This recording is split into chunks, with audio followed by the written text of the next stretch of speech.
Hello again. This video is going to be all about my video series I created called The Rise of Political Clickbait, and I'm going to show a lot of clips throughout this video, so it's not just going to be me talking. In 2015, I created a video series called The Rise of Political Clickbait. Having worked before in social media management for companies, I had seen things in the Facebook Ads Manager and how it worked. I worked for non-political companies, didn't have anything to do with politics. I'd seen things in the Facebook's Ads Manager that seemed a little bit alarming. And I saw lots of people starting to post some questionable things on Facebook in a way that they hadn't done before, and the temperature was being raised in the middle of 2015. Meanwhile, people on the news, on TV, were a little more concentrated on talking about the candidates. Was Trump going to be the nominee? That sort of a thing. And, you know, seemed like no one was really reporting about a potential problem with Facebook. I'm sure that there were some journalists who were reporting about Facebook, but in terms of then versus the amount of reporting we see now, it seemed like a whole lot less. So what I saw was very alarming. And I'm going to start with a clip from the first video I made talking about how Facebook's Ads Manager could be used for bad reasons, and how it's kind of set up, or was set up at the time, to where people could do a lot of things that might not benefit society. So here's that clip. When these people choose to like these Facebook pages for political clickbait farms, it groups them into what Facebook calls an interest group for advertising on Facebook. It's also called an audience. This means that for some of these Facebook audiences, they can be narrowly targeted with advertising by people with enough money to reach all of them for just about anything. Now, I couldn't find conservative posts listed as an interest group, but I did find something called conservatism, an interest category that groups together lots of pages that identify as conservative leaning. There's also a liberalism group with the same principle. And then I'm going to skip ahead to video 6 because it mentions something quickly about ads too. There's tremendous power and influence in these pages, and better yet, opportunity.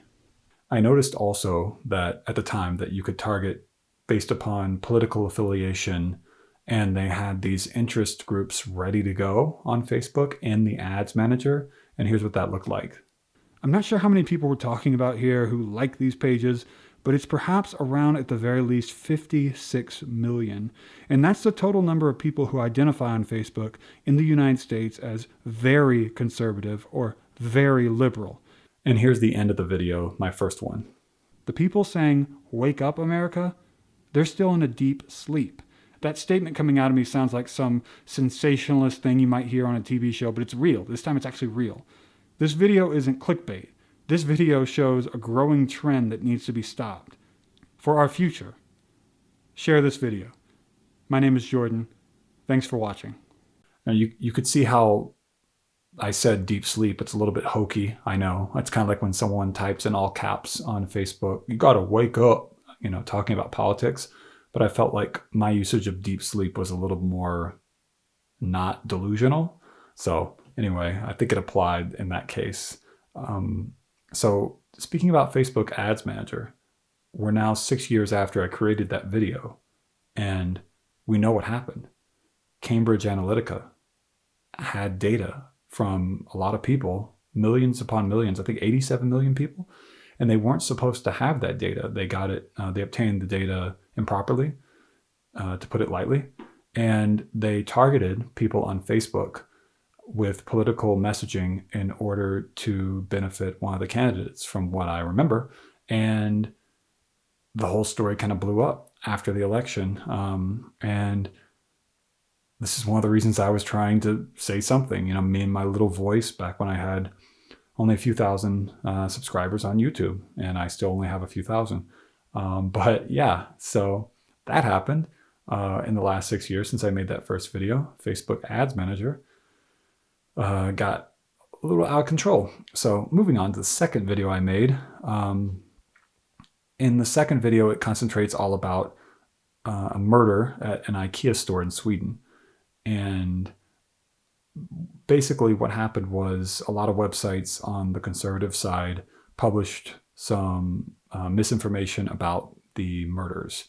And I think that you're going to see some of that here in this clip. On August 10th, 2015, 2 people were killed in an IKEA store in Sweden. In the aftermath of these murders, a wave of misinformation is making its way across political clickbait websites and social media pages. I'll get straight to the point.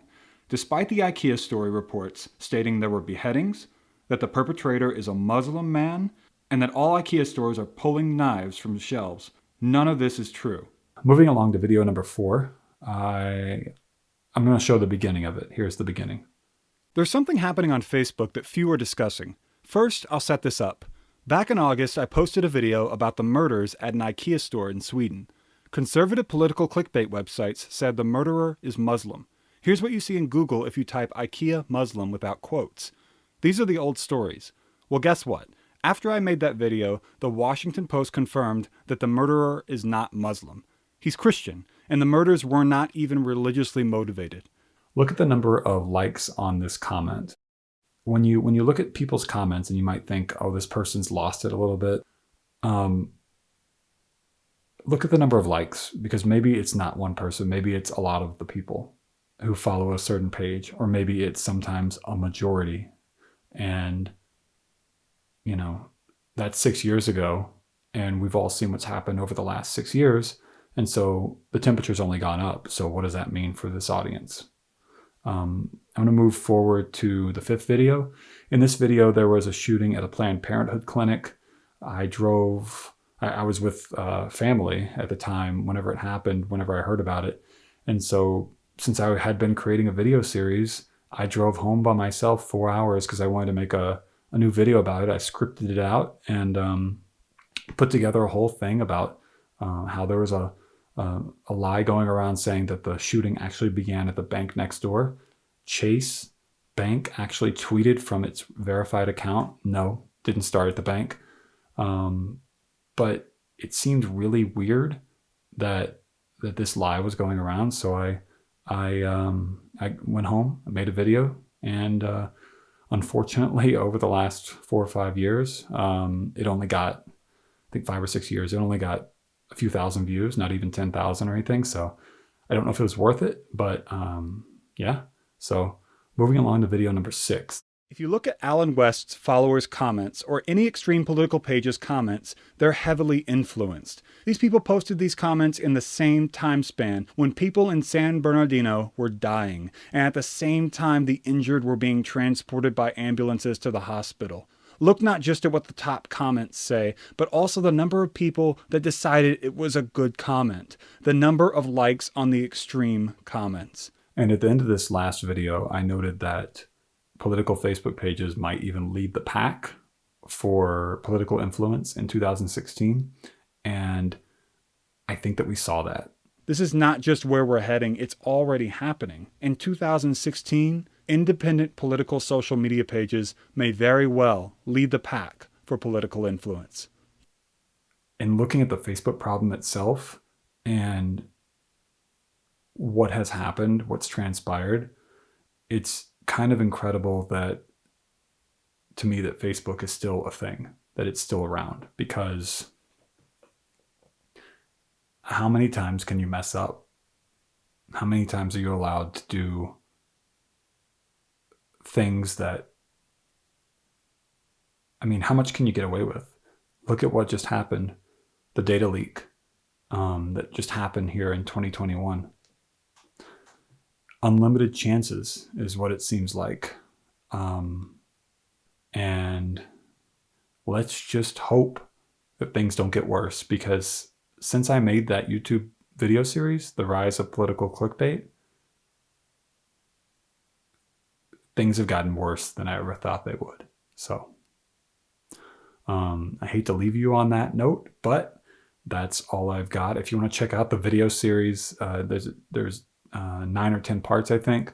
It's all on YouTube on my channel. And yeah, that's about it. I hope you enjoyed it. Thanks.